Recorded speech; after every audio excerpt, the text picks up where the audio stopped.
Assalamualaikum warahmatullahi wabarakatuh. Alhamdulillahi rabbil alamin. Allahumma salli wa sallim wa barik ala Sayyidina wa Maulana Muhammad. Sahabat semuanya, khususnya santriwan dan santriwati Pondok Pesantren Nurul Jali yang dimuliakan Allah Subhanahu wa taala. Tema kita pada kesempatan kali ini berkaitan dengan toleransi dan moderasi beragama. Materi ini penting kita ketahui mengingat kita hidup di negara kesatuan Republik Indonesia, beragam suku, beragam budaya, beragam warna kulit merupakan anugerah Allah Subhanahu wa taala yang patut kita syukuri dan patut kita jaga agar keragaman Indonesia tetap lestari, Bhinneka Tunggal Ika, berbeda-beda tetapi tetap satu tujuan. Keragaman ini bukan hanya berupa suku dan budaya saja, tetapi Indonesia adalah negara dengan ragam agama yang begitu banyak.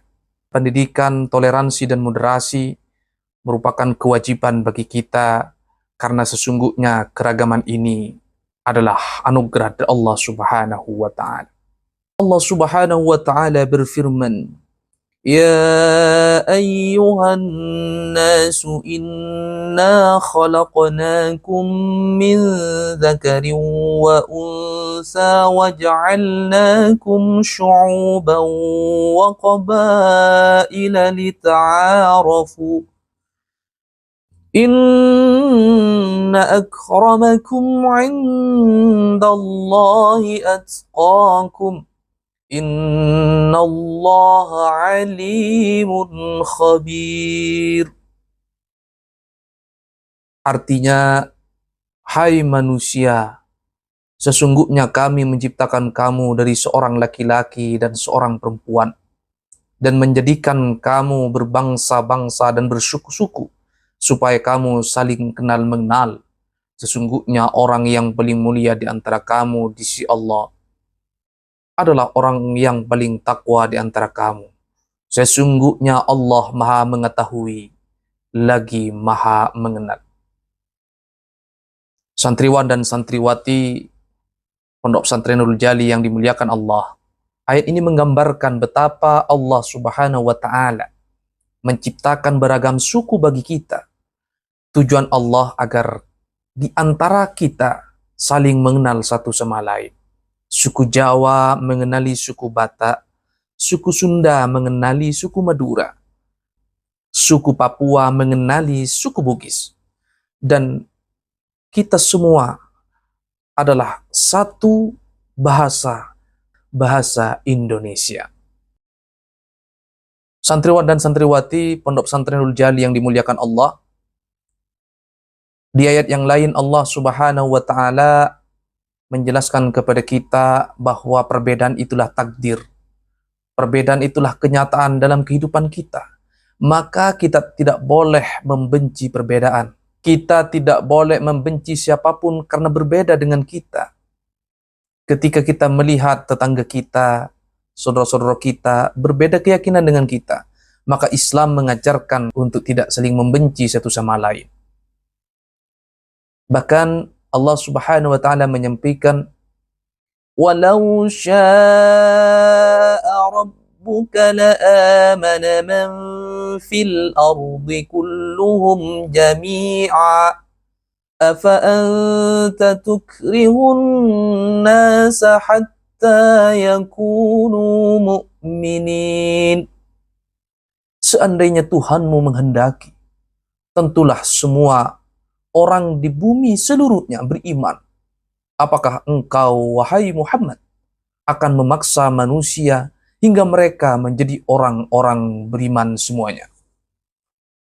Anak-anakku yang dimuliakan Allah Subhanahu wa Ta'ala, ayat ini sesungguhnya menjelaskan kepada kita bahwa tugas kita sebagai umat Islam hanya diperintahkan oleh Allah Subhanahu wa Ta'ala untuk mengingatkan. Soal ikut atau tidak, itu adalah hak prerogatif Allah Subhanahu wa Ta'ala. Ada sebuah cerita yang menggambarkan betapa hidayah itu semata-mata datang dari Allah Subhanahu wa Ta'ala. Ketika salah seorang keluarga Nabi Muhammad SAW. Meninggal dunia tidak membawa keimanan dan ketakwaan dalam hatinya. Kemudian Rasulullah SAW bersedih atas kejadian itu. Maka turunlah ayat yang disebutkan yang menandakan bahwa innaka la tahdi man ahbabta walakinallaha yahdi man yasha. Sesungguhnya engkau tidak bisa memberikan petunjuk kepada orang yang kau cintai, tetapi Allah yang menurunkan hidayah kepada setiap hambanya. Maka tugas kita hanya mengajak, ikut atau tidak, itu terserah Allah Subhanahu wa Ta'ala.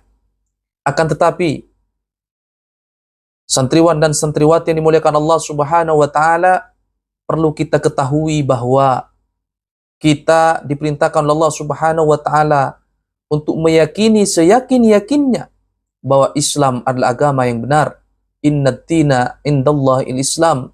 Bahkan di ayat yang lain Allah Subhanahu wa Ta'ala menjelaskan kepada kita, wa may yabtaghi ghairal islami dinan falan yuqbala min. Orang yang mencari agama selain Islam, maka Allah tidak akan menerimanya. Akan tetapi di ayat yang lain pula Allah Subhanahu wa Ta'ala menegaskan kepada kita bahwa perbedaan agama, perbedaan suku, perbedaan budaya itu merupakan takdir Allah Subhanahu wa Ta'ala. Seandainya Allah menginginkan seluruh umat manusia di bumi ini beriman, maka berimanlah orang di muka bumi ini. Artinya apa? Anak-anakku semuanya, bahwa keragaman agama, keragaman budaya, keragaman suku, keragaman bahasa merupakan hazanah peradaban dunia, dan itu merupakan takdir dari Allah Subhanahu wa Ta'ala. Lantas bagaimana anak-anakku bersikap menghadapi perbedaan ini? Yang pertama, ini sesuai dengan tema kita pada kesempatan kali ini adalah kita harus bersikap toleran atau tasamuh. Kemudian yang kedua, kita harus memiliki prinsip wasatiyah atau moderasi dalam beragama. Yang pertama, kita harus bersikap toleransi. Apa itu toleran?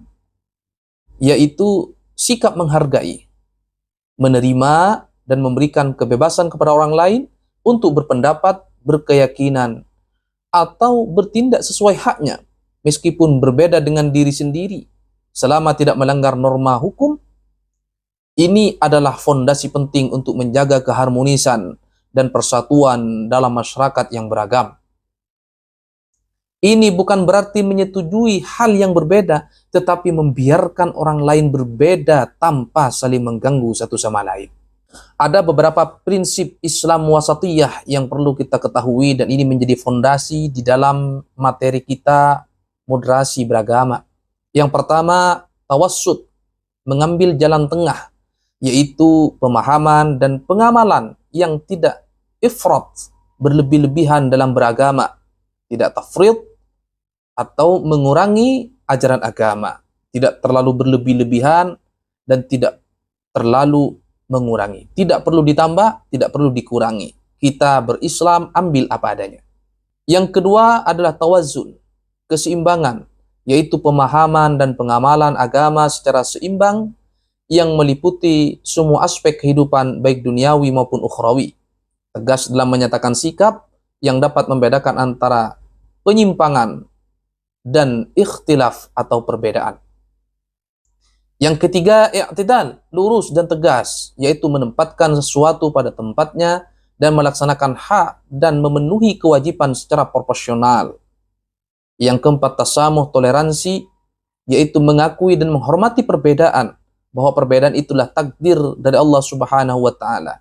Yang dimaksud menghormati perbedaan bukan kita berarti meyakini perbedaan itu atau meyakini keyakinan orang lain, tetapi kita membiarkan orang yang lain meyakini sesuai dengan keyakinan mereka sendiri. Tasamu adalah toleransi, yaitu mengakui dan menghormati perbedaan baik dalam aspek keagamaan dan berbagai aspek kehidupan lain. Jadi moderasi beragama ini tidak hanya berkaitan dengan agama saja, tetapi berkaitan dengan apapun yang kita rasakan dalam kehidupan sehari-hari. Kemudian yang kelima, musawa egaliter, yaitu tidak bersikap diskriminatif pada orang lain disebabkan perbedaan keyakinan, perbedaan tradisi, atau perbedaan asal-usul seseorang. Yang keenam adalah musyawarah, yaitu setiap persoalan diselesaikan dengan jalan musyawarah untuk mencapai mufakat dengan prinsip menempatkan kemaslahatan di atas segalanya.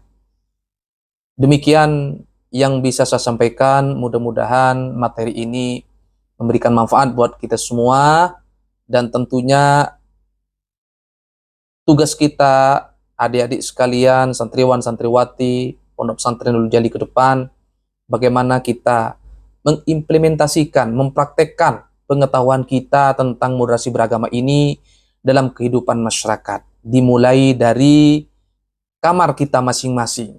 Kita tahu bahwa asal dari santri Nurul Jali ini ada dari Jambi, ada pula dari suku Bugis, ada dari berbagai macam latar belakang budaya. Mereka datang bersama-sama ingin belajar, ingin menuntut agama Allah Subhanahu wa taala. Kita harus saling bertoleransi, kita harus saling menghormati satu sama lain. Kita yakin bahwa kita di pondok pesantren ini memiliki cita-cita yang sama, keinginan yang sama, sukses bersama, dan kita semua tentunya mengharap ridha Allah Subhanahu wa taala. Mudah-mudahan bermanfaat. Hadanallahu wa yakum ajmain. Assalamualaikum warahmatullahi wabarakatuh.